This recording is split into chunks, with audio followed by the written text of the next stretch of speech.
so let's move into our review for Flinthook. Flinthook is a indie platformer procedural-based game. You can find it on Steam for $15. It was released April 18th, just a few days ago, from Tribute Games. They published it also. They're fantastic people. I follow a lot of them on Twitter. You guys do good work. Okay, come on. I'm just saying. In Flinthook, you live the life of the space captain Flinthook. Armed with your mighty hookshot, your uncanny slow motion powers, and your trusty plasma pistol, plunder and fight your way through an infinite variety of randomly assembled spaceships for treasure, loot, and fame. Besides just wanting to crush everything I liked about this game, what were your expectations going into Flinthook? So one of the expectations that I had was for it to be more of a standard platformer, just because of the description and just like seeing platforms in the trailer. And I don't feel like it's much of. I mean, it's kind of a platformer. Yeah, but it's less. It felt so much like less of a platformer to me than kind of more like a dungeon crawler. That's what it felt like to me. Felt like a dungeon crawler. I guess maybe I shouldn't be talking about that. We're just talking about the expectations. So I expected it to be more just like, going through a world, platforming, living on platforms, shooting some shit. Platformers as a whole, I have a hard time being impressed by them nowadays, just because despite art style, I just feel like so many of them are redundant. So I didn't have the highest expectations, and as I already previously said, when you said you enjoyed it, I just kind of expected to purposefully hate it. So so that's where my stance was. What were your expectations, Brian? I mean, you knew it was a Kickstarter game and everything, and had informed me about it. So yeah, I've known about this project for a fairly lengthy time. I do a lot of pixel art, and so these people are in those communities, and you see their work all the time.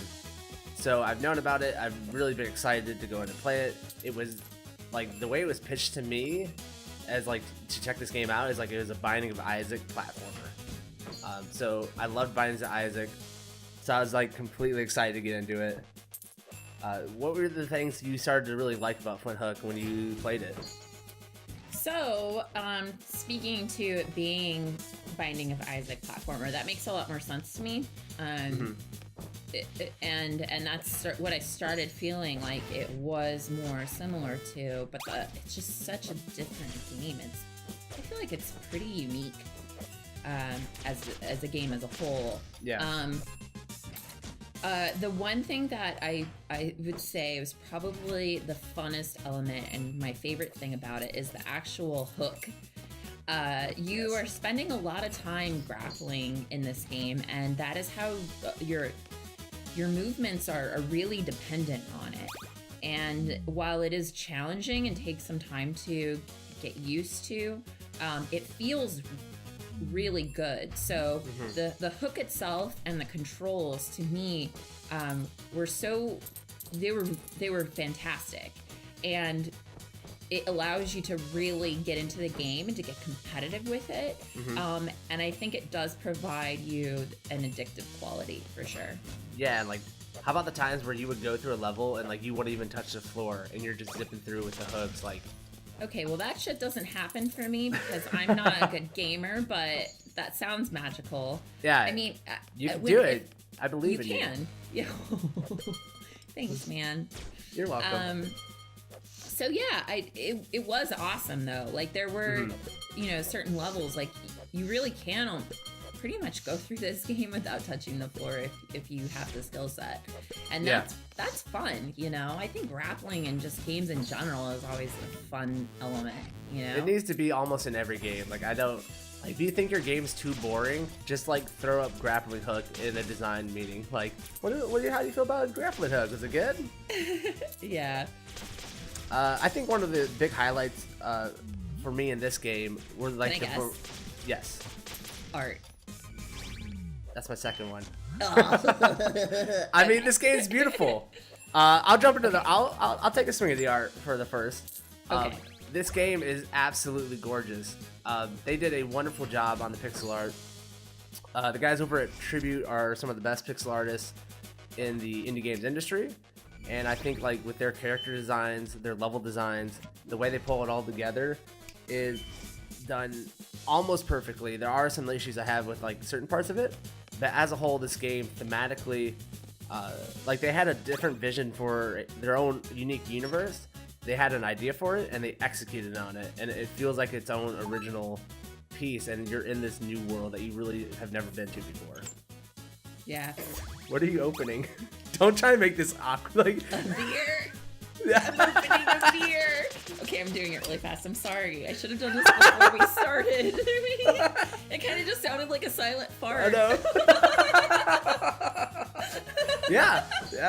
Or My bad. You know what? Let me just open up the second one too. yeah, so just I get don't them all have cracked to- open. I'm gonna get. Here we go. Six in. All right. This is plan ahead. Okay. I am a professional. This is episode 13 of Backspace Nomads. So, what's another thing you like from the game? I also agree with you on the art style. I have an asterisk there for my dislikes, though. But in general, I would say that the environment that you are thrust into, and the main characters, your little buddies that you're trying to save, like all of that was just really fantastic. I really liked the boss art style as well. It was well done, but specifically, I really enjoyed the colors, texture provided by the pixel art of the environments that you are put into. I thought that was a really strong point, was the environments. There's a lot to it. They're not leaving any rooms barren. You are provided with a very full canvas, I guess. Feels like lived in. Like even though it's procedural generated, every room like feels like it's authentic. Yes. It doesn't feel it's almost borderlining your grandma's place with all of her knickknacks. But in a good way. Not all these in pirates like, are hoarders. Not in like a, oh gosh, grandma better never die because how will we ever get rid of all of this stuff way? You know what I mean? Yeah. Another thing that I really liked was the animation. You do have moments where, you're going through a kind of light story mode. And I thought that the animation was fun. I thought that there were a little bit of quirky parts to it too, and they did a good job with that. So I guess those were my three. What were your other two? My next one would have to be like the variety of enemies going on, the amount of different enemies that there are, and the way they combine them to present different challenges in every level was very well done. There's ones where there's a magician or wizard who like puts bubbles on the enemies, so you have to go and kill him first, and you gotta move around. You gotta move around the level just to get to him, and then kill. I don't think too many platformers out there have this well thought out of enemies. And then I think the next one would just be the music. I think the music was a massive highlight in this game. I loved completing a level just so I could hear the end song to that level. And there's like a whimsical like doo doo, like it felt like Super Mario RPG. All right, here we go. There's a whimsical doo doo. Yeah, it's a doo doo, doo doo. It's very whimsical. It took me away. Doo doo.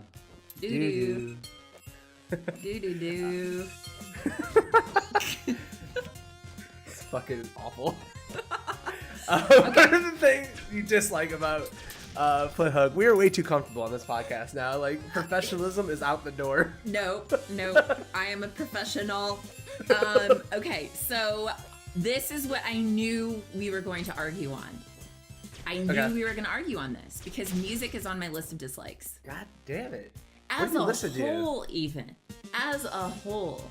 Now, I would not say that the music... I actually only have 2 dislikes. I couldn't come up with 3. I thought, in general, there were some things that maybe I would have tweaked or I wasn't completely in love with, but it wasn't totally a dislike. So I really only had 2, but music was a big one for me. I I felt as though it was repetitive in the sense where I felt as though I was almost playing like a Final Fantasy, like one of those older Final Fantasy games, and it's just. But when I was younger, I could listen to that song for maybe 3 days, and then that was my limit. And then I suddenly realized I'm being driven crazy, and I hate this song. In this game, I felt that way pretty quickly. And what sucked about it is that I felt with the music that it wasn't necessarily bad, but it just wasn't fitting the scenes for me. It felt slightly out of place. I also, and I just found myself just starting to despise it pretty quickly into the levels. I am Despise? Yeah, you know when you play a game too long and you hear the same song over and over and you start almost mocking it. You're like, doo-doo, you know, whatever. That was me very, very quickly into this game. I don't have the patience that I did when I was younger. I can't play Final Fantasy and listen to the same song play every single time. I start getting rage. And I had that happen fairly quickly to me. What was weird, though, is I was keenly aware that a lot of people would like the music in this game. Mm-hmm. And I assumed that you were going to like the music in this game. So you already knew you're a horrible person.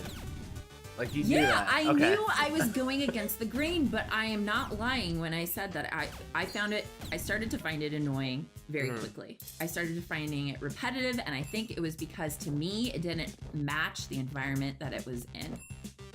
Okay. It felt too old to me, and I felt as though the art style and everything else was a little bit newer, and I didn't feel as though the music was bringing anything new to the table.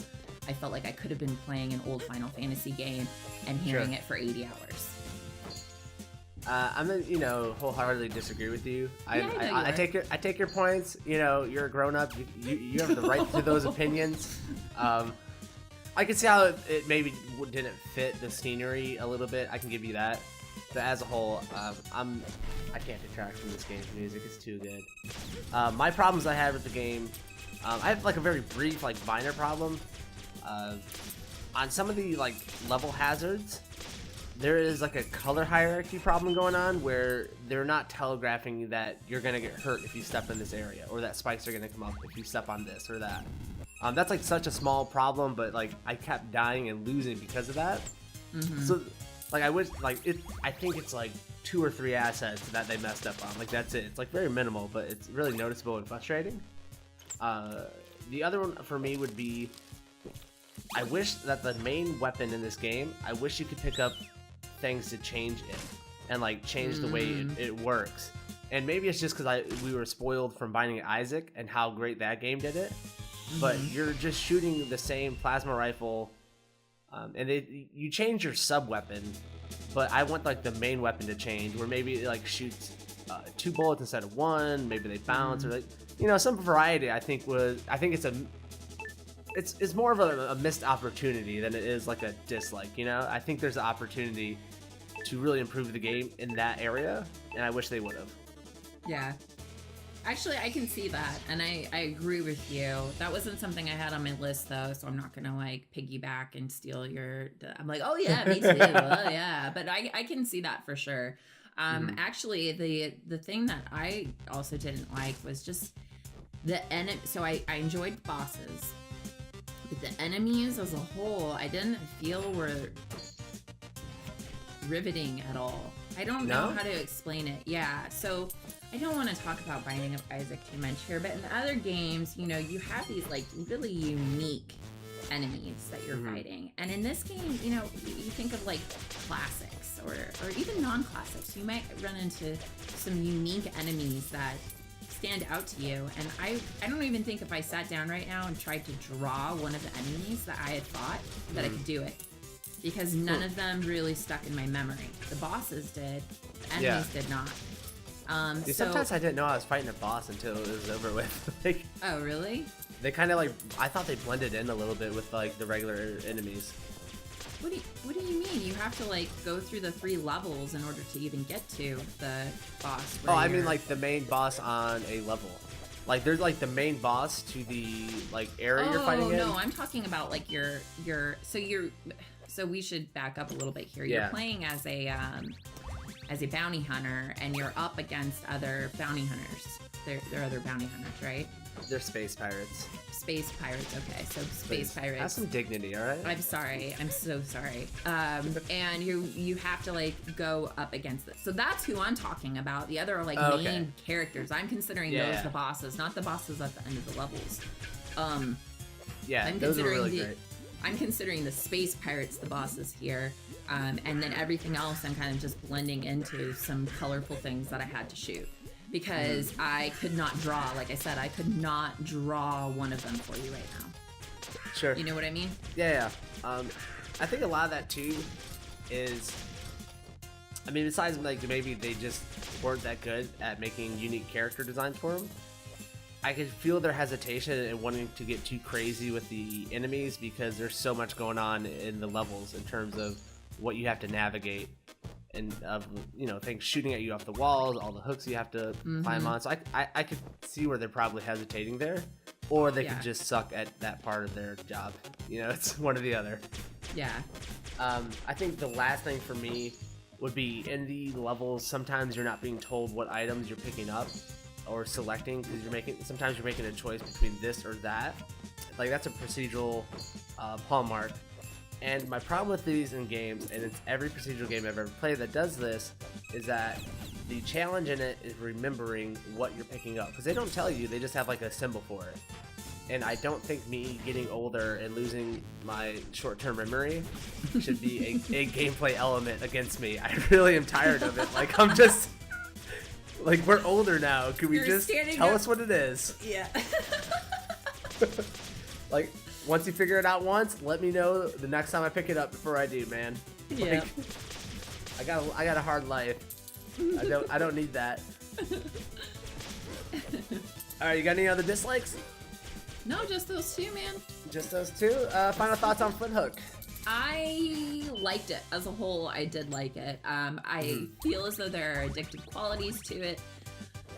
That sounds bad to say, oh, I really like it because there are addictive qualities to it. But I only feel that games have addictive qualities to them if, for one, they are a good game, or for two, they have been socially engineered to manipulate you. And I don't feel as though this one has been socially engineered to manipulate me. Maybe that social engineering is so good that I can't catch it. I actually feel like this game, Flinthook, is just truly an enjoyable game, and I think that people that are interested in indie games as a whole, and especially interested in this genre of games, are really, really going to like it. I'm going to give it a thumbs up because I think that if you pass this game up, you're missing out if it's something that falls into your realm of interest. Yep. I'm gonna go ahead right with you off the bat, like big thumbs up on this game. This is, if you're into indie gaming. Okay, just give it 2 thumbs up. I know how much. I'm gonna go 2 thumbs up. If you're into indie gaming platform, this is like one of the big releases of the year to me. The team really cared about this game. They really nailed the game out. In like, you're just gonna love it. Pick this game up, play it, give them all the praise. It's Flinthook on Steam for $15. I think it's on sale right now, so if you act now, you can get it for a little cheaper. You like that? Jesus. Tribute Games is the developer and publisher. That is Flinthook. 3 thumbs up from the Backspace Nomads. It's been a while. It's been a couple episodes since we got 3 thumbs up.